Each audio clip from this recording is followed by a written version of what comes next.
So strap in and get ready. The leaders in NRL SuperCoach are incoming. Bringing you the ultimate insight to help you win your leagues and climb up the rankings. You're now listening to the Insight NRL Show with your hosts, Brain, Mattrix, and Whisperer.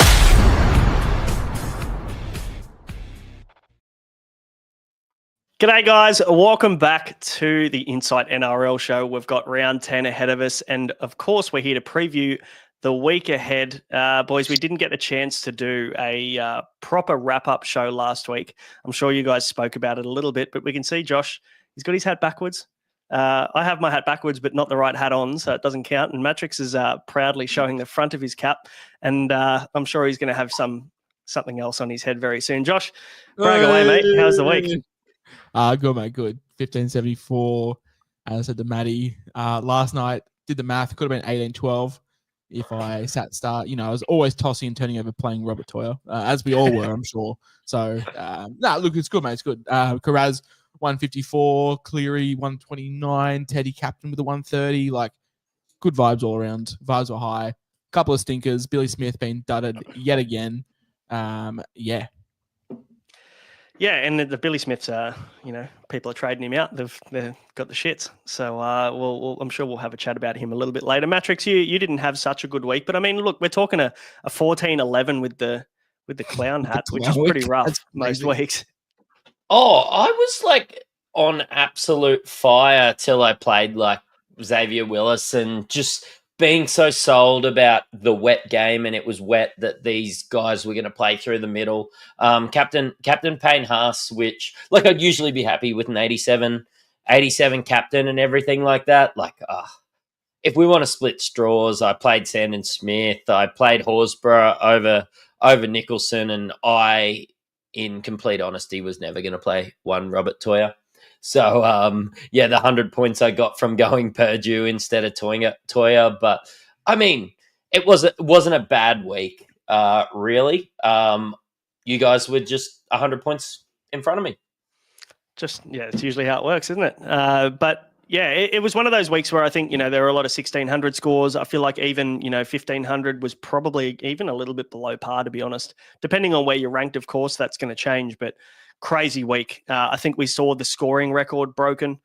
1870 or something was the top score in SuperCoach this week, which is nearly 100 more than the previous top score of 1770. So crazy week. One of the biggest weeks, or the biggest week we've seen in NRL SuperCoach, even when you count 2021, which is wild. So, plenty to talk about, plenty of ramifications off the back of that. Not even Rob Toyer's mum played Rob Toyer. Fair call. I reckon that's probably true. Guys, what we'll do is we'll rip into things. Before we do, though, hit subscribe and like. We would appreciate that to support the show. It does go a long way to getting us out to more people. And if you're listening to us on audio, hit that follow button and leave us a 5-star review if you like the content. Of course, it is the last week as well before we close the doors to our Unlimited League. The code is 211518. I'll repeat it for the audio listeners. 211518 is the code. You can still join, but it will close at the end of this week, and you won't have a chance to go in the running to win the standard squeeze of the week or any of the prizes throughout the year. So jump in before the end of the round. Guys, on today's show, we've got a fair bit to talk about. We've got the hot topics. We're going to be talking about Jackson Purdue. He's on the tip of everyone's tongues this week. What do? Do we sell him? Do we hold him for another week? Do we like the matchup, or do we just bail knowing that we've made some good money from him and we can get him up to an absolute keeper? So we'll have a chat about that. We'll also give our thoughts on the Origin chat and who's a smokey to be picked. Who are the players that we're probably avoiding knowing that they're going to be going into Origin, and who are the ones and where are the positions that are up for contention in the next 2 weeks? So we'll chat through that. We'll talk through buy, hold, sell, watch list, captain's corner, and draft stars as we always do. But Matty, of course, we've got the squeeze of the week, mate. I might throw it over to you to take this one in. Who took it out? Mate, I feel like I need to take my clown wig off for this one because David was not a clown. The coach of the Rowdy Bulldog. He scored nearly 1,800, 1,799, and moves into the top 2K overall. He had Tino, Cleary, Metcalf, Carz, Teddy, Ponga, Toyer, Jenkins, Andy, VC looped Niko on day one. Rip a team, that is a whole lot of hundreds. That's 1, 2, 3, 4. I can't even count that high. So hop into our DMs and claim your prize, courtesy of the standard squeeze, where you can get a 4-in-1 or one of these bad boys. But our leader's changed. It's Harry Harrison, coach of the 5-peat, moving into first, and he's 5th overall, boys. So pretty exciting for Harry. Let's hope he can keep charging on. There's a few in the top 100 at the moment in this league. I think it's 21 or 22 people in the top 100 at the moment. So we'll be cheering you on. I am 20,735 spots away from the top 100. So I'm coming for you. It's going to be a long road though. But congrats to everybody in the league that's done an incredible job up to now. Boys, let's get into the hot topics for the week. Josh, what are we doing at Purdue? You're someone who hasn't really had to put up with this question at all, really, up until now. And I'd like the non-owner's opinion, to be honest, because I think there's a bias there that can cloud us. And we have at different times, and other people have said Purdue could be a season keeper. And, you know, it's hard to turn down the amount of cash, $380K, that he's made up until now, to turn him into a genuine gun with seasons past, you know, gun status. He's not a season keeper. Like, let's be serious for a second here. We had the exact same conversation about Garrett Shibasaki not 3 weeks ago. Oh, he could be a season keeper. And what's he done since? It's been a bunch of 50s. Like, Purdue's been great. 638K. That is you make 100K going to Ronaldo. I'm just looking at people in my team. I think it's the same price as Sharp. It's like 30K more to go to a couple of primos, and then like 70K more to go to like Kale Eero. You just have to sell. I think, like, don't get caught being too tricky here. Use Shibasaki as a prime example. For me, it's a pretty easy sell if I owned. I don't know. I'm probably leaning towards the same. Matty, what are your thoughts on Purdue, mate? Are you tempted to hold another week, knowing that he's coming up against Isaac Tungo this week, who's, you know, pretty poor defensively this year at least? Yeah, I am, and it's more from not being able to get to anyone. If we use Sheba as an example, we lost 3K from when a lot of people traded him at his peak at 520K. So banging out 50s is completely fine. Jackson Purdue is an extra 10 points more in value. So whether you think that he can score 60s, I do think he can cover, 60, 70 and lose a bit more this week. I have to downgrade pretty hard to get Purdue to. Everybody on my socials does know that I really want Garrick to get to a Herbie, and there are a couple guys that aren't in Origin conversations. Like, everybody else I want around this price will or might get Origin. I'm talking Carz, I'm talking Val, I'm talking all these other guys. I don't know, like, I can get around holding on a week or two, but I definitely understand the point that if you get it wrong, you could lose another 100K. For you, it's different because you already own, but if you don't own Sharp, I think it's the easiest straight swap that you're going to get all season. Yeah. It's 3K. I would change it. It's hard because we've made that purchase. So in our heads, it's not a viable move because we've already gone there. But yeah, for sure, if you haven't got a Lucas, if you haven't got a Sharp, those are the two guys that would be the easiest straight swaps ever. There's a nearly a straight swap that I'll potentially be making this week. So it's probably too easy. The money's too easy. You take the 400K and you run. I guess it's the matchup, isn't it? He scored 88 against Penrith. But again, that was a pretty poor Penrith, to be fair. I feel like Penrith are starting to get a little bit better. That we could honestly see a bit of an ambush, so to speak, I guess, this weekend with Penrith. They're starting to play some okay footy now. So and we also need to look at the way that he's scoring his points too. This isn't a Brian or Greg Marju style player who's made his money through, good base power. He's got a 28 in base, which is good enough for 37th in centre wing this year in base. So you've got to back him to score well in attack, find a try assist, find a try. He's had how many tries this year? 7 tries this year so far. Only 2 games he's gone trialless, and he scored 51 and 28 in those games. He even scored a try and scored 36 against the Sharks in round 2. So look, there are some signs there that this guy's going to be a cracker of a player, but I think we just take the money now and enjoy it, move up to someone that has a few seasons worth of quality Supercoach scoring like your Herbies, your Garricks, your Carz. Even though we've got Origin concerns potentially, I'd probably still make that move. But we'll be talking about some centre wing replacements very soon. Anything else to add, boys, on Purdue before we move on? I don't think you're going to regret trading out Purdue for 638k. No, Is probably the point that I can finish on. I'll probably keep this week, but it's more from not wanting to downgrade heavily somewhere else and being scared of these Origin teams that are going to be named. Yeah, that's fair. And that's a good segue into the next hot topic, and one that has been racking my brain and making me think about my moves, probably from 2 weeks ago, to be completely honest, is who are these Origin smokies that are going to come from the clouds? You know, we've seen in previous years, Hudson Young's burnt you Mattrix a couple of years ago where you bought him and then 2 weeks later he's named in Origin 1.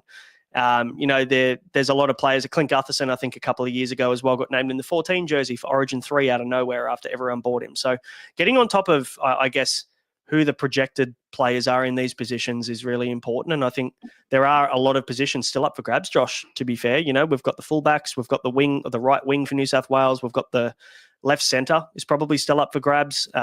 Who's going to be partnering Cleary in the halves? Who's the final edge that's going to get there? So let's have a chat about the fullback position for New South Wales first, because that's probably the biggest one. You have one of these men in Tedesco, and obviously Edwards is the incumbent from last year. Yes. Now, obviously, if you don't have Teddy at the moment, you just got to wait, don't you? Obviously, they've got the bye this week, but you've just got to wait to see teams from here if you haven't jumped on already. There is zero chance I'm buying him next week if I don't own him. Mm-hmm. I've never seen a man go from absolute avoid at all costs to rip your team apart in the space of a week, which will be James Tedesco between 11 and 12 if he isn't picked, which I don't think he will be. I think if I had to guess, I think it's Edwards that gets picked fully fit. It's his to lose, really, isn't it, Matty? They obviously won the series last year, and he hasn't done anything wrong. Yes, Tedesco's been in the best form, really, hasn't he? He's been the form fullback of the competition, it's fair to say. But Edwards hasn't been bad in his own right. Yeah, and we can go back to last year when Edwards was injured and Tedesco got picked. And they won, and Tedesco played great, and he was a former New South Wales captain. And the second Edwards was fit. Sorry, Teddy, get dropped. I did listen to an interview with him the other day, and I mean, maybe he was downplaying it a bit.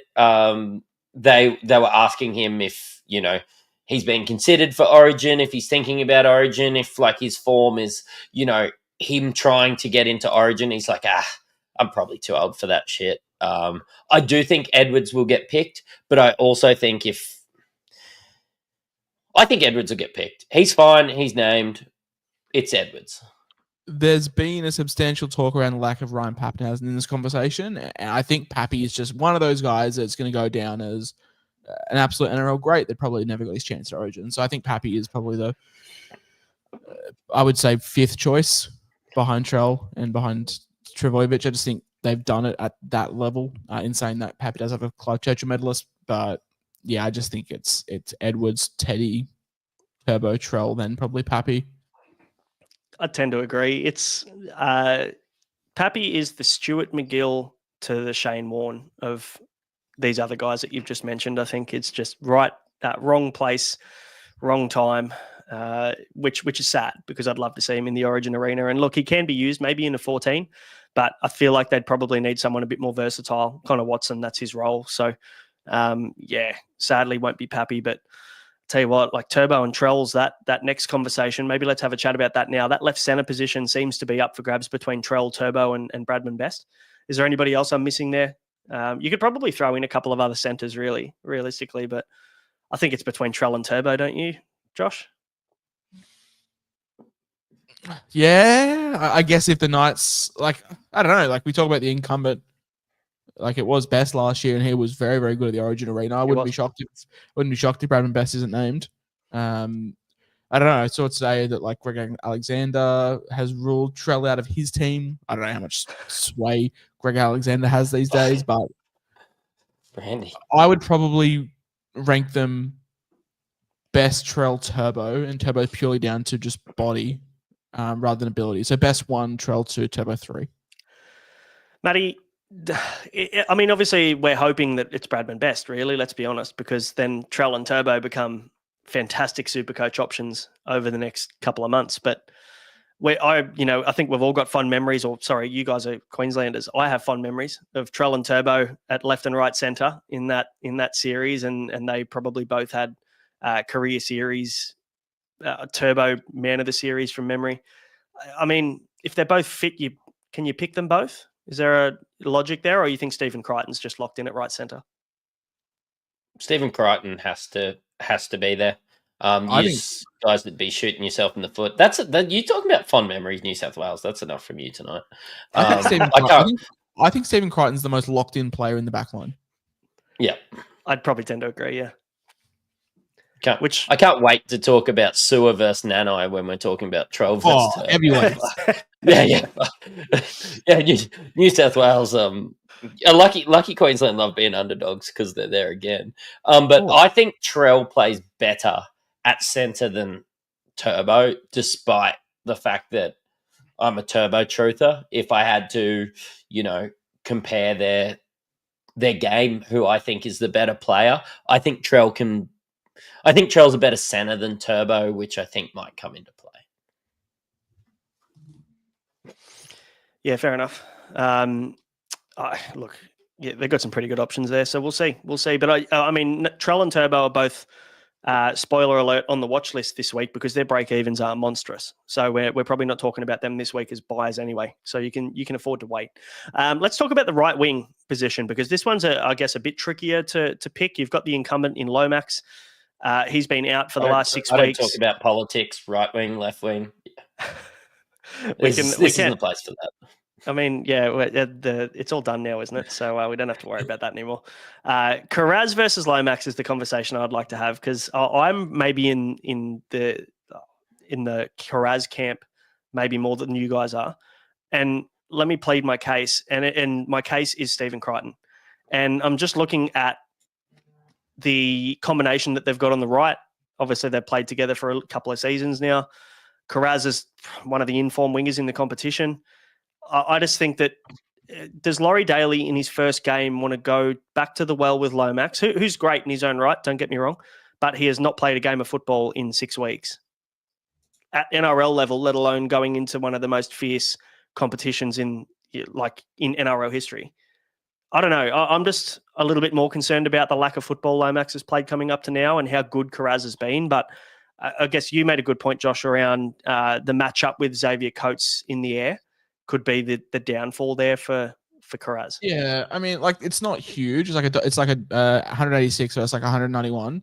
But I just don't see a world where they run two smalls. I mean, you also say players haven't played games in the NRL. Brian Totter's going to play one game before Origin. He'll play this week, and that's it because they have a bye next week.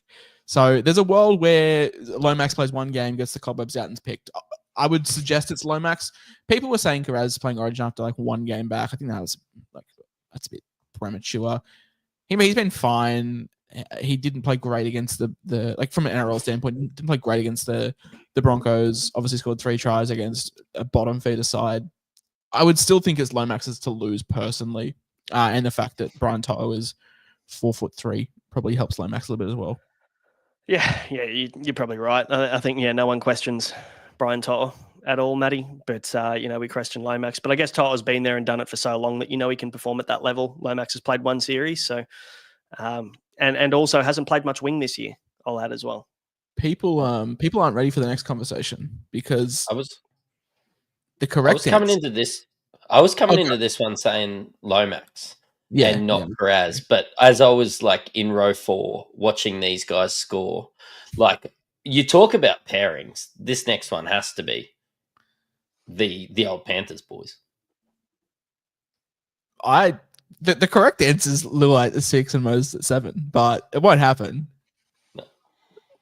I don't think it does either, to be honest. I think it's going to be Moses and Cleary. Which is the worst option. Yeah. Luai has to be there, doesn't he? Till they lose. It's the worst. It's the best option if they win.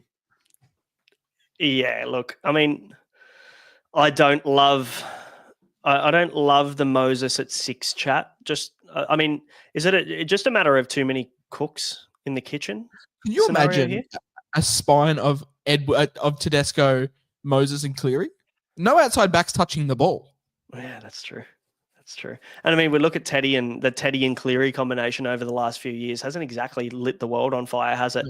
And how good Cleary and Edwards connect, obviously. So that's an advantage there for Edwards there at the back. But yeah, look, I don't think they're going to do it. I think he's got Tigers tax on him, Luai, sadly. So Exactly. yeah, Haggy remembers from a couple of years ago. Apparently, there's like a massive talk that Terrell May is not going to play Origin, which is the greatest travesty I think I've ever seen. As a Tigers fan and a Supercoacher, I would fucking love for Appy, for Luai, and for Terrell not to play. But it's the greatest travesty if at least one of those three doesn't play, and all three of them probably should play. It reeks of Fafita not getting picked last year, doesn't it? And now you can't get picked for the fucking worst team in the comp. Yeah. The correct answer is Moses at 7, Luai at 6. But it won't happen. Yeah, I agree. Paying the Tigers tax, sadly. Maybe Terrell May's paying the Tigers tax. But look, at the end of the day, I think May on form needs to be picked. Who are they going to pick over him? Who are they saying? Because Mitch Barnett obviously could start at prop. The only dilemma with Terrell May is should he wear the number 8 or number 10? There should be no other question. I reckon Terrell May off the bench could be as effective. I don't hate that either with Barnett starting and May in the 15 or 16. That doesn't bother me at all. I don't care where. If he's not playing, he's got to play. He's got to play. Gerbo's playing. You're right. Gerbo's in. Captain. I will support Queensland if fucking Gerbo gets picked for New South Wales. That would do me. That would do me over. Ben Trebojevic in the centers too. So. I can get around that. I'm a big Burbo guy. Let's talk the last contentious position is the edge. Obviously, Gus. Do we all agree we're looking at the edge bench position here between Hamoli Olakau'atu and Hudson Young? I'm not sure whether it's Liam Martin and starts with Angus Crichton. Are we in agreement there? Yeah, I think Crichton left. You can make a case for. I'm a big fan of like picking players on their preferred edge. You can make a case to put Hamoli on the right if you want to start him, but I think you start him and that's it. I don't think Hamoli comes off the bench. I also don't love Hudson Young off the bench, but they'll probably pick 3 edges. And one of them has to fall. I think Angus Crichton's an absolute lock, and then Liam Martin's in the side, whether it's off the bench or starting. Yeah, I think so. Because a lot of people have warded off buying Hudson Young, Matty, a month ago when he was starting to get all those tries and playing out of his ass. So hopefully people don't regret that. I mean, Hudson Young, are you more confident in him playing than Hamoli at this point? Yeah, Hudson Young will get picked over Hamoli. I can't see anywhere else. Like, not that Hudson Young was great in Origin last time he plays. He's just got that dog in him. But I do think that he and Liam Martin could coexist in a team. And Josh's probably right. Like, Hamoli's staying there for 80 minutes. And if you decide you want, utilities and cover in the biggest, best, most physical matchup there is out there, then yeah, you could pick Hamoli and Gus, but I just think it's Hudson Young and Liam Martin has to be. No, I probably agree with Josh as well on the fact that if it's someone that has to come off the bench, Hudson Young's probably more capable of having good impact off the bench and playing off the bench. I still think it's got to be Liam Martin that starts on the right edge. Just the energy that he brings to the start of the game and that mongrel that he's got in that you need at Origin level, I think is... Well, like his kick chase is exceptional. Yeah. But like if you did, like Hamoli either starts, he doesn't get picked IMO. Like it's either Angus and Hamoli with Liam Martin to come off the bench and cover or whatnot. But yeah, I mean, I wouldn't be buying Hamoli or Huddy. I'd just wait. The chat for Queensland is far less sexy. The edges, both Firma, Jaden Sewer or Nenai. I think 2 goes into, or 3 doesn't go into 2. I'm okay with Sewer starting and Nenai both starting. And having Firma off the bench, he can play center, he can play in the middle, he can play on the edge. But I think the edges sort of pick themselves. There's some sort of Gilbert chat, but that's just fucking no. Like, It's tricky, isn't it, this year? Because what Sua's been playing on the right, Nanai's been playing on the left, and that's usually the opposite side to what they've played in previous seasons, right? So it'll be interesting to see how they change that up this year, because Nanai exclusively a right edge back rower for got most of his career, and Sua had that career year outside Ben Hunt at the Dragons on the left last year. So I don't know. I think that they're your starters, to be honest. But it's funny, isn't it? Nanai got dropped from the Cowboys and ended up with time out of the team or time on the bench, and now we're talking about him being the only edge that we can pick for Queensland. Like, is there anybody else here that can potentially come in and take that spot? Because I think Firma and Sua are probably safer picks than Nanai, to be completely honest. I don't know, if you want to get weird and pick Cotter on the edge, like that's also on the cards as well. Yeah, that's true. Yeah, I don't know. Like, I do think Sua and Firma are the best options out of this, and Nanai got dropped for a week, but I also think that he's like been in the team, and Billy's a big team guy when it comes to that. Like, until they lose game one and then they blow it up. I just wish they had somebody like David Fafita that could just come in and just be a real game Matty changer. Nicholson's first NRL game was against the Queensland team. Does that qualify him? Yeah, I'd pick him. Could have been. He'd make it.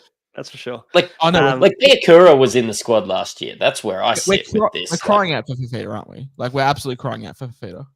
Yeah, can't even make his club team, sadly. And the news is for Fafita now that he's out for up to 4 weeks, I think physio said, with ankle. He's having an ankle surgery, ankle clean out, whatever it is. So fuck knows whether that's what's going on there. But he rolled it from packing his bags and moving this way. Yeah, he could have. He fell over his phone after he dropped it when he tried to call Trent Robinson to see if he could get that contract back at the Roosters. Ben Hunt, boys, is he in or out? What's going on here? Do we think that they just go back to the tried and tested 9 and 14 Grant and Hunt? Yeah, I think so. Yep. At that level, at that level, they're reliable enough, right? Even if they're out of form at club level, they come in and do a job at Origin level. They just know what it takes. Guys like Ben Hunt. Hunt just turns into Cameron Smith whenever he plays 9, whether it's club or rep. So I think, you can just back the runs on the board. I think it's for me, it's pretty simple. There's no other 14 that stands out, and I don't want Harry playing 80. You want him just killing people for 50 minutes and coming off. Last one, Murray Talangi, someone Cobbo, Valentine Holmes. Like, it's gonna be the right wing spot. For me, it favours Cobbo because he's obviously a traditional right winger. Murray on the left. Xavier Coates has got one wing on lockdown. I think you probably chuck him on the left based off club form. Yep. I think centre stocks are quite low. I mean, look, as much as I'd love to meme on Twitter, like, people are saying like Robert Toyer. I'm just like, can we just fucking chill for like 3-4 years? I've seen Jackson Purdue in a few drafts of Queensland Origin teams as well. Are these people from are these people? I need to know where these drafts are coming from, because if it's people from New South Wales, it makes a lot of sense. No, it's just people that play Supercoach, basically. Won't Val get picked in the centres though? Yeah. But that's what, like, Val is an option on the wing. But my Queensland backline's Ponga on at fullback, Coates on the left, Cobbo on the right, Val on the left, and Hammer on the right. Yep. I tend to agree with that, to be honest. I don't think there's much argument from either of us. I think Murray's in a lot better form than Cobbo is. Oh. People forget, like, Cobbo hasn't put up amazing Supercoach numbers, but he scored like 7 tries in 5 games or something. Yeah. I mean, Murray Talangi's probably scored the same amount, hasn't he? Yeah, but he's been good. I'm just a fan of keeping players where they are at club level. That's just my mantra. He's Murray Talangi plays on the left wing too. He scored 1, 2, 3, 4, 5, 6, 7 tries in the last 6 games. Yeah, but are you moving Coates on the left? Yeah, that's the thing. It's him versus Coates. Like, you've got to make a decision there on who it's going to be. Coates is a walk-up start. I just think his aerial threat is huge. Yeah, that's fair. That's fair. Especially matched up against, I mean, look, it's, if it's Lomax, then he's better in the air. But look, there's a lot of moving parts, isn't it? And it's hard because we obviously want to make our decisions in Supercoach based on the fact that we're hopefully going to have these guys through that Origin period, and we can't guarantee it with a few of these guys we've talked about at the moment. So, stay tuned. But there are some safe guys, and we'll be talking about that next week. Obviously, we'll be talking in buy, hold, and sell around our thoughts and probably more around buy planning. But next week, we'll have a chat about our preferred players in each position. to target leading into Origin that we're pretty confident won't be playing Origin. I can probably guarantee there's going to be some Kiwis and some Pommies in there. There's definitely no risk of those guys playing, that's for sure. But guys, let's get into a buy, hold, and sell that is brought to you by Ryan from Astute Newstead. For those of you that are in the housing market and you have a home loan rate of above 5.9%, maybe you even want to buy your first home, you want to renovate, and even just save some money like the rest of us, then Ryan is your man. He does all the heavy lifting. He's got 40 lenders on panel, including all the major banks, to get you the best deal. And the best part, it does not cost you a thing. So hit Ryan up now. His link is in the description below of this video, and he will look after you. Just let him know that we sent you. Now, we'll kick things off with the trade targets, as we always do. Target acquired. Matty, who you got first up, mate? Yeah, it's still Carz. I do think Lomax is going to get picked there. He was unreal watching him from 20 meters away on the weekend. He just gets target. He's averaged 88 for the year, priced in the 70s. He can destroy poor defensive clubs with that high ceiling. But he also has a base where it's just high enough to play every week, regardless of the matchup. Case in point, that 53 in that absolute drubbing from Brisbane there. You've just got to hope that they pick Lomax over him. Lomax hasn't done anything to get dropped. He's been unreal before the injury as well. Jacob Carz has, of course, been injured this year too. I think Lomax will get picked, and I think that you could add Carz. I think he's probably underpriced and will just get you at least 70s for the rest of the year. That's the Origin chat, isn't it? That might be putting me off a tiny bit, but he's a fantastic buy. I think if you're not worried about that, and for the most part, I reckon you'd probably agree with me here that most players hopefully would have very close to 13 players already for round 12 for that major buy. So it shouldn't overly affect your squad too much if you're going with these guys or you're well set. We've still got 5 trades to use after this week to get prepped for your Origin rounds. So yeah, one of the best center wings in the game at the moment. Josh, who's your buy for the week? Mine is Fletcher Sharp, the Cessnock going at himself. Look, he's been great. Like, he was great on the wing last year. He was great now at 5'8". His floor is unreal. They have a really, really nice, kind, friendly buy structure. They do play the Titans this week, and then I think they play Penrith in round 12, if I'm not mistaken. That's Penrith without a host of their Origin stars involved. He's effectively playing fullback on the left-hand side. Base is really good, gets through work. Low score of like 49. I have to check numbers off the top of my head. But yeah, he's been really, really good. And if the Knights can figure out this attack, I think he's a huge center point of it. We were keen on him last week, and new purchases last week were rewarded with a hat-trick. And I just think he's going to go straight to strength the rest of the season. Yep. It's pays to be a week ahead, doesn't it? Or if you're Matty, 7 weeks. Yeah.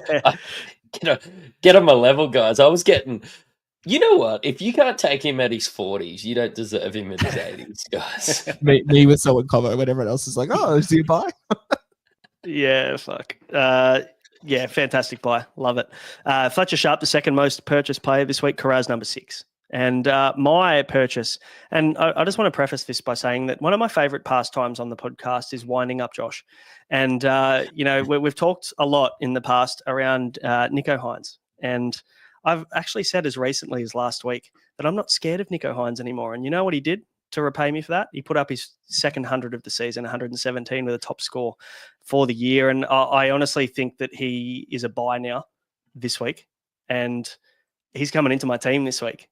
And I'm not getting the reaction I'm wanting from Josh, which is really disappointing. I'm all out of cares. I'm just like, what more can Craig Fitzgibbon say to you? He's said one half will be good one week, one half will be shit. And you're just like, you know what? After 3 really good weeks, I'm keen to jump on. I've seen enough.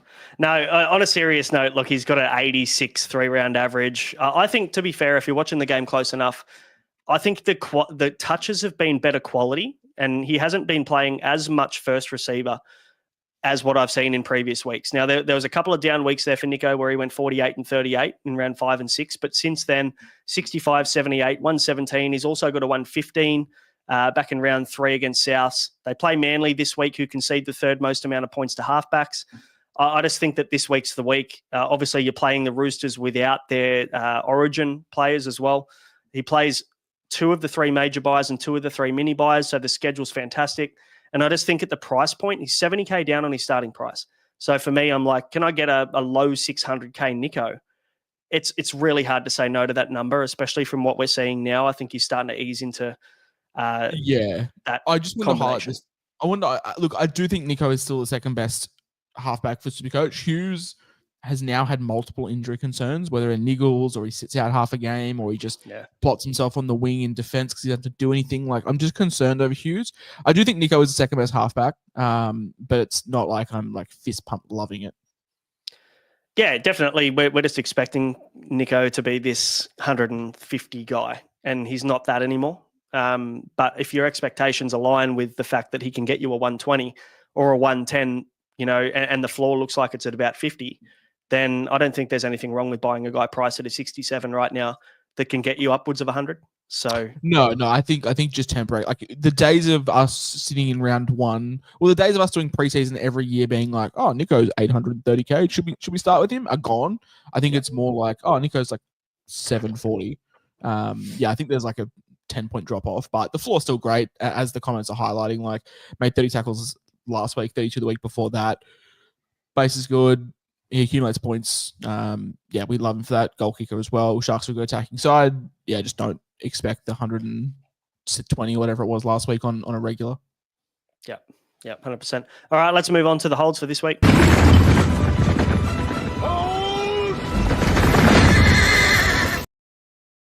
Who are you running with, Josh, to hold this week?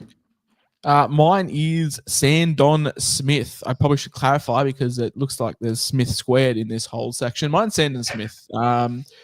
Look, I understand why a lot of people are selling. A lot of people are selling not because of the fact that there is a 0 in there, but I think it's due to the fact that they're probably running Platt and Sandon or Watson and Sandon or Jeremy Marshall-King and Sandon. And obviously now they've got no hooker this week. I would be trading out the others, especially Max Plath. He's out for 4 to 5 weeks. Connor Watson, we've spoken about his buy structure over Origin being pretty revolting. I still think Sandon's got a little bit of money to be made. Look, the 0 came at the worst time possible with the fact that there was 130 or whatever it was just before that in the rolling average, but still plays 80 minutes, still goal kicks over this period as well. Sam Walker not back until at least the mid-teens when it comes to rounds as well. So, yeah, can't get behind selling Sandon. I still think there's a little bit of cash to be made on him as well.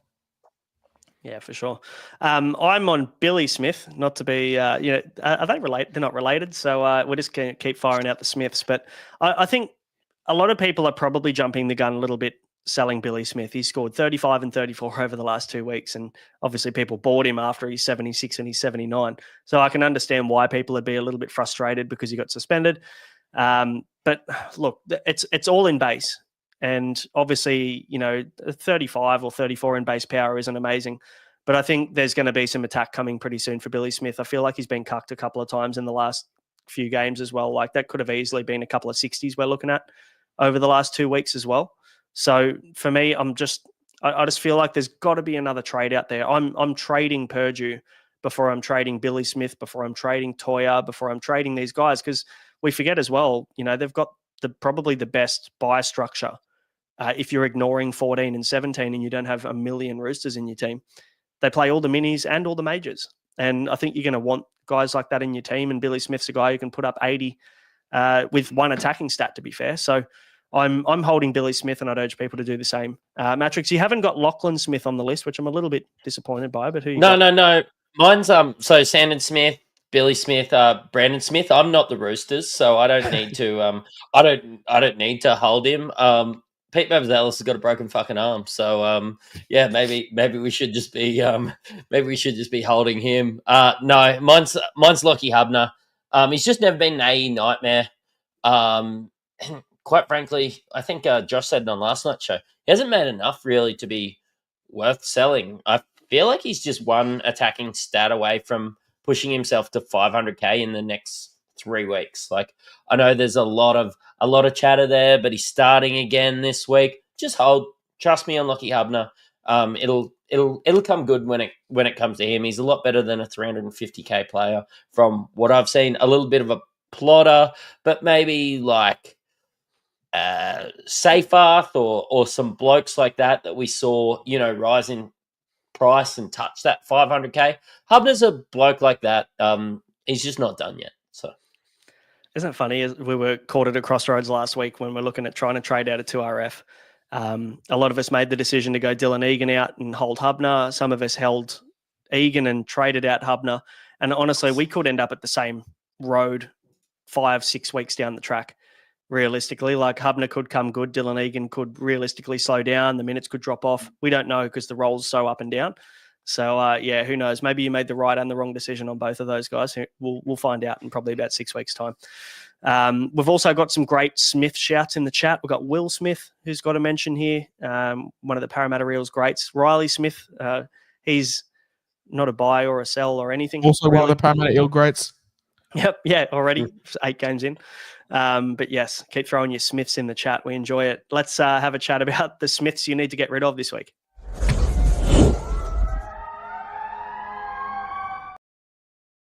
Look, I mean, to be fair, Smith could affect your one, so. Yeah, he could. Brandon Smith coming to the Rabbitohs makes Peter Mamazellus and his broken fucking arm definitely a trade out, sadly. So for anybody who doesn't get the reference, I'm disappointed. But secondly, you haven't watched enough cricket to know that Michael Clark threatened Jimmy Anderson with a broken arm. But yeah, Pete Mamazellus is an easy trade out. I think Vizio said 3 to 6 weeks he'll be looking at on the sideline. Dislocated elbows are definitely tricky injuries to rehab and get a gauge of. So, and with Brandon Smith being signed up, am I right in saying he's been signed effective immediately? Yep. So obviously rehabbing the ACL, but yeah, every chance we could see a bit of cheese at the back end of the season there for old Wayne Bennett and Souths. Mattrix, who are you moving on, mate? I mean, basically Brandon Smith got moved because he wasn't Connor Watson. But Connor Watson is still a sell this week.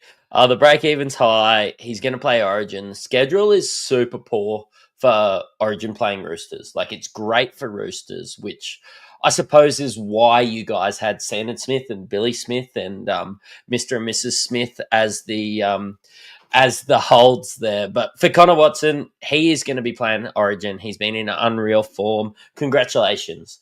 You've been on a ride with Connor Watson. But he's only going to play 1 week in the next 8 or 9. It's sell. The problem for me is who to sell to.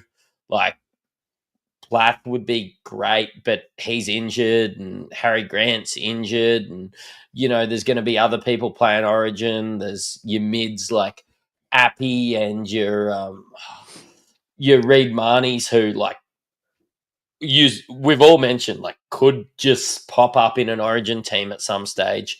Like, I don't know, there's McInnes and blokes like that, but look, Connor Watson, you just can't hold him in your team. Like, you don't have to trade him out exactly this week. He's not going to, change in money, and he's been unreal. But just one game in the next 8 or 9, you just can't do it. And he might even play limited minutes in some of them and score like, play 30 minutes and score like 20 or 30, which will ruin it even worse. Just get rid of him. Can we have the conversation about the hooker position now? Because I think it's probably worth talking it off the back of Watson and Mamazellus both being trade outs this week, Josh. I think the conversation's pretty easy. I reckon just cop a fucking AE and don't make a trade, personally. Yeah, I mean, a lot of people are going to Cam McInnes. I think Cam McInnes gets 2 attacking returns every year, and it just happened to coincide that we're just in back-to-back weeks this season. So a lot of people jumping on. Old Blake Whaley, he sucks. I don't know why I jumped on him. Hooker sucks. I'm seeing some people buy Riley Smith. Sure, like it's a bit like that, isn't it? Just a bit like hope they get an attacking return. It's tough. Like, you're buying a guy that is going to put up 30, 34 for you in a bye week. Blake Brayley could put up 34 in a bye week. Like, at the end of the day, it's a shit position. There's the days of Cam Smith are gone. Harry Grant's injured. Coming into Origin, we always know he takes a bit of a downturn through Origin period. So if it were me and I was stuck with Connor Watson and Sandon Smith as my hooker 1 and 2, I literally would not make a trade there, and I'd just fucking leave it all year. And on the weeks that I don't have a hooker, I just have a free VC loop and I just run with it, because there's no one there putting their hand up for me. And I'm not a Cam McInnes. As much as I love Cam McInnes as a player, I don't think he's worth a trade in because it's. Remember the preseason? We said what it says on the tin. His face is on the tin. Any love for He the actually Bees? cracked the tin open with his teeth too. Any love for the Bees movie reference of you like jazz? It seems like there's a negative break even there for him. According to this comment from Captain Harry, I'm putting faith in you because I've never looked at Jazz Tonga in my life. So Negative 14 at the moment. SC Is it stats wheels up tells the me. Jazz? Good vibes. Very good vibes. I mean, so he played 70 minutes at 13 last week the week before because Gerbo's been in the prop rotation. Am I correct in I think saying? Gerbo also died, didn't he? Didn't he get a HO that game? Early. It was a real early HIA too, wasn't it? Yeah. Yeah, you're probably right. Probably Obviously, not. Gerbo's named in the 8 this week though. So they're obviously missing some middles, Manly. So, when guys like Sipley and all that come back, like there's every chance I think Tavanga drops back into that bench role. But is it Keon Coleman got named a prop as well? I didn't even check that. I did the TLT episode for 20 minutes and skipped straight over that. Did not pay any attention to it. Well, I was recording over the cap earlier, and Jaden was like, "Oh, and Keelan's in the middle," and I'm like, "No, he's not. Lachlan Hubbins at 13," and she's like, "No, he's at prop." And I was like, "The fuck." Yeah, that's fucking random as. Yeah. I mean, I'd fine Jazz Tavanga. I reckon he'll be all right for a few weeks. Like short-term play, I don't mind it. I'm just worried about. I think I'd need to comment on this properly. I'd need to know when those guys like Sipley and all that are coming back. Because I'm not 100% sure. If I'm honest, I pay no attention to what the front row rotation at the Manly Sea Eagles are doing week in, week out. So, no offense to Manly fans. All right. Who's your sell, Josh? Mine, Jacob Preston, pretty obvious, out 4 weeks. They got the bye in that 4 week stretch as well, and they have a bye in 16. So I think he plays like one game between now and round 17. Pretty easy sell for me. I see a lot of people holding. Sure, I'm not like just sell. It reeks of Dylan Lucas. We sold Dylan Lucas. There was really no chat for holding him. Same thing for Preston. Yep. Yeah, 5 weeks is way too long to have a guy like that on the pine. I mean, Jaden Campbell pushed it at 4 weeks there, and lucky he came back a week early. But yeah, not when you've got multiple guys there out, and some good pickups in that position too, to be fair. So, all right, let's move on to the watch list for this week. I'm watching you, Wazowski. Always watching. I mean, we said this last week. We'll say it again this week. Like in King Tonga, you get another free look. I think there was a couple of people that ripped into us on the post from last week, or maybe might have even been last night, saying thanks for talking me out of King Tonga. And I mean, look, if you're going to play him on field, great. Like, you're a genius. But I can guarantee no one was playing him this week. He would have been a bench guy sitting there at 198K. So it's just an unnecessary risk for me to go with a guy at 198K that could honestly go out and get injured, get a head knock, whatever. And we see Ilias come back in, play the game of his fucking life, and just win that spot back. So for me, I'm waiting until he's going to make me money before I'm buying him, Josh. Yeah, I mean, it reeks of old Jack G a couple weeks ago. Like when everyone, it was like after round 1, we had the same conversation. Jack G scored like 80, and everyone was like, "Oh, do I jump on?" And we were like, "If you have plans on playing him, sure. If not, no." And everyone that was like, "Oh, thanks for talking me out of King Tonga," you're just not starting him. Like maybe you do against the Tigers, but like very, very few select. Yeah, I'm waiting until the last minute to pick him. And I mentioned this on the podcast yesterday that you and I are actually in like a weird boat because we have enough at 5/8 already, and I don't feel comfortable running King Tonga as 5/8-1. So we will have a decision next week. Matty, is he on your radar next week? Is there any logic there to go early? No. I hope this helps. No, I'm running Munster and Campbell, so I mean, cool. Yeah, they're good. I'm just going to play. Yeah, I've loaded up. So I like it. Worst position, get the two best. Makes sense. Yep. Latrell Mitchell and Tom Trebojevic, we've talked about them a little bit at the start of the show around their origin chances, and I think, look, you'd be silly to jump on early, especially with their break-evens of 172 and 157, respectively. Like, what's the chances Latrell goes out and gets, 40, 50 this week, drops another 100K, and we can pick up Latrell, who misses origin selection potentially, we can pick him up at 530K in 2 weeks. Because surely that, Matty, would be the lowest we've ever seen him drop to, or pretty close to it. I hear you, but I raise you. What's the chance of Latrell rolling through and just scoring 172? And it's exactly the same. I'm not saying I'm buying, but Latrell's always a chance of scoring, 150 as much as he is a chance to score of 40. We haven't seen him in fine form, I suppose, yet this year, but it's got to come at some stage. He's too good to keep doing this. And hey, if we get him at 530, is there still talk of 5'8"? He can't get 5'8" dual anymore. If he starts there or swaps there mid-game, I think Sangster said that there's a chance that they'll give it to him. So just needs to be seen in that role over a permanent period throughout a game at least. So that'd be lovely. Yeah, it would be nice. Jai Gray's been named on the bench this week, so I would love a last-minute swap, please, if you're hearing us, Wayne. Turbo is another guy, I guess, Josh, that we could say have the same argument. Could go out and score 157 this week. It is against the Sharks.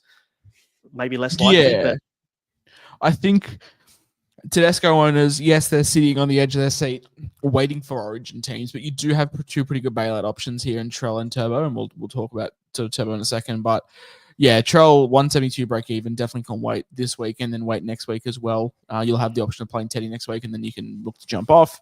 If you've already got like a Hughes and Hines and Cleary, if you're running a 3 halfback setup, there is a lot of talk next week of selling Cleary, which we will discuss in 7 days' time. You've got some pretty good options to pick up over the Origin period. Yeah, absolutely. All right, let's talk about the armbands this week. Are you ready, kids? Aye, aye, Captain! Bit too obvious to start things off, isn't it? Just this matchup, and shout out to Adam O'Brien, this would be a career highlight for him, making it on the cover of Insight Fantasy Sports NRL SuperCoach show for round 10. I hope people pick that up. He could not be described as a super coach, but he might be described as a super coacher. That's fair. Ponga and Sharp are on the watch list this week for me as vice captains to start the week against the Titans. The Titans have been a bit of a rabble, to be fair, over the last month. They concede the 5th most amount of points to fullbacks, and that's 67 points per game. And they also concede the most points to centre wings. So that's 65. I guess you're looking at guys like Marju there as well, potentially could be an option. Sharp at 5'8". People are loading up, and shout out to the guys in the Patreon and the WhatsApp at the moment, because I've seen some teams with 6 nights in it. I've seen teams with 5 nights.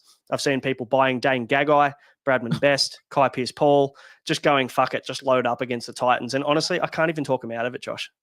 No, nor can I. Titans suck. They're a very bad football team. I think Jackie Camilleri, regular of this show and WhatsApp, was put up something ridiculous. The Knights right wing. Sorry, not Knights. The Titans left wing defense. So wheels up Schiller, chuck him in. There could be a backline. You could honestly just own Ponga, KPP, Lucas, Schiller, Gagai, Best, Mazu. Just get them all. And Lucas, and just what a time. Oh, you said Lucas. Both edges, fullback, both centers, both wings. That's why. But they have been poor. They've been very poor. I think it was off the back of obviously Crichton and Carz just tearing them apart last week down that edge. So it's very clear they can't defend down that side there. So every chance it happens again this week, and we've got on the wrong side, because at the moment I own the left side and I don't really have any sort of stocks in that right side at all. So maybe I'll just go and get one of them just for fun. Dom Young is potentially also going to be there next week, as per all reports all over the internet at the moment, that I think the Knights only have to contribute $200K to get him back at the Knights. There is no Schiller about Dom Young. I think, do we call Dom Young an upgrade out there? Schiller's been pretty good. Yeah. Attacking-wise, yeah, but defensive-wise, not sure. Mm-hmm. Talk to me about the Broncos, Matty. They're versing Souths. Fullbacks just go fucking ballistic against Souths, so you'd be silly not to look at Cobbo for a VC, Josh, if that's the way you like to play the game. You would be silly. Yep. 2 or 2 not? Broncos sucked, though. I mean, they can beat bad teams, but I don't know if this is the kind of game that you go captain a middle like Haas or somebody like that either. I think yeah, it's going to be the outside back scoring. You didn't mention one Jesse Arthurs for us truthers out there either. I tell you what, if you're looking for aura in your captain, look no further than one Jesse Arthurs. Do you still own him? Yeah, 100%. He's a season-long keeper, baby. He's like James Schiller, but good. Okay. All right. To be fair, at least Jesse Arthurs isn't getting dropped for Dom Young. So, True. are we going to own Marzu and Dom Young? Okay, is this going to be 2023 all over again? Probably. Yep. Love that. Souths are pretty leaky through the middle too. Their middle defense has been pretty ordinary. So Haas could I'll have just an stop you there. absolute South field is day. pretty leaky. Just In you general. didn't have to list the position. Souths and Titans are the teams to target this week and pretty much every week. So as I said on Twitter at the start of the week, basically when the lockout opens up, I do my captaincy first and I just look at who the Gold Coast Titans are playing. And then that's how I make my VC choice and my C choice. So speaking of VC and C choices, I'll tell you what, Nathan Cleary's putting his hand up for me, which is obvious. It sounds obvious, right? But Cowboys concede the most points. Hot take. Yeah, very hot take, isn't it? Nathan Cleary for captain. Halfbacks average 82.4 points per game against the Cowboys, which is first by a considerable margin. Like I think at least 10 to 12 points to second. So which is wild. I don't think you see that discrepancy in any other position. So for me, that's a pretty easy armband there. I think you're outthinking the room if you don't have some sort of armband on Cleary, whether it's a VC or a C this coming week. But the Cowboys have been putting up a fight, so we'll see what they do at home. Pappy versus Tigers, Josh, any temptation there? No, I'm off Pappy. He's burnt me. You're off him. No. Ryan Pappenhausen of 70 at halftime fame to finish on 82. Yeah, well, he's done it a couple of times this year, hasn't he? No, I don't know. Like, maybe. I just think there's better options. I think I could probably give you like 4 or 5 better options that most people would own one part of. But yeah, if it all goes tits up, then sure. I don't think this is the week to captain May. I think this is the week where you can probably take some kind of armband off Trell. Pappy could be a shout. I also like Munster running at Galvin. I think they'll send a fair bit of traffic to Lockie as well. Yeah, good shout. Matty, any others for you, mate? Oh, did we talk about Niko versus Manly? I mean, Nope. Niko's been okay the last 2 weeks. I'm not sure I love it, but yeah, it's one that you could get around if you're buying in Niko this week. Obviously, you expect him to score well. You could captain him. I just think being late in the week, like Niko screams a great vice captain option, maybe not a great captain option. Honestly, as you talked about the guys playing the Titans, and there's my vice captains, and you talked about, a couple of Broncos. If you're risk averse, or the safe one in Cleary, it's hard to look at your Pappies, or this isn't the week for me to look at a May or somebody like that. I'm just going to reach for the sky. It looks like Haggy is too. Going with the narrative captain, Sean Bloor, anytime try scorer versus his old club. I'd really like that. Love a vibe. Love a narrative captain. Yeah, of course. Absolutely. That is captains. Josh, what's we've got draft stars. We do. Australia's leader in daily fantasy sport. This show, of course, guys, is always sponsored by Draft Stars, Australia's #1 site for daily fantasy sport. Download the Draft Stars app right now to compete against other sport fans across Australia and New Zealand for huge cash prizes. No season-long commitments. Load up on Knights assets against the Titans, and then you can get off them straight away. New contests to join every day. There is nothing like the thrill of Draft Stars. Sign up to Australia's leaders in DFS. Hit the link in our description. It is the best way to support the show. And once again, this is Draft Stars, not fantasy. Boys, Ewan Aiken, $13,660, priced at his center sort of scores. Finds himself back on the edge. Really, really keen to see him on the edge, playing 80, racking up. I think he averages like 65 Draft Stars points, which is huge. 1366, unreal price for me. Clean. Like it. I'm on Dean Mariner. We know he finds ball and finds attack. I love an outside back against Souths, especially down that right side. So 10,580, that's less than 11% of your budget for a Dean Mariner shout. And if you're playing a full round, you can play $2 and you pretty much play $2 and you can play the full round. You pick a team of 8 players across the whole round, or 9, however much it is. You can. I like Dean Mariner. I'm on him. Love that. I mean, we've been talking about Knights all night, and when you have a look at James Schiller at $10,000, and Kalen Ponga at 11,900, like there's no reason not to play them. There is a limit in there. You can't just pick the whole Knights team, which is a bit disappointing. That would be a hack to win unlimited money. Yeah, because they are like underpriced in this due to how poor offensively they've been all year.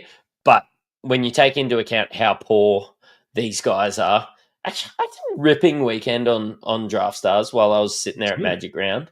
I had I played Rapid Fire, so they give you like 2 guys head to head.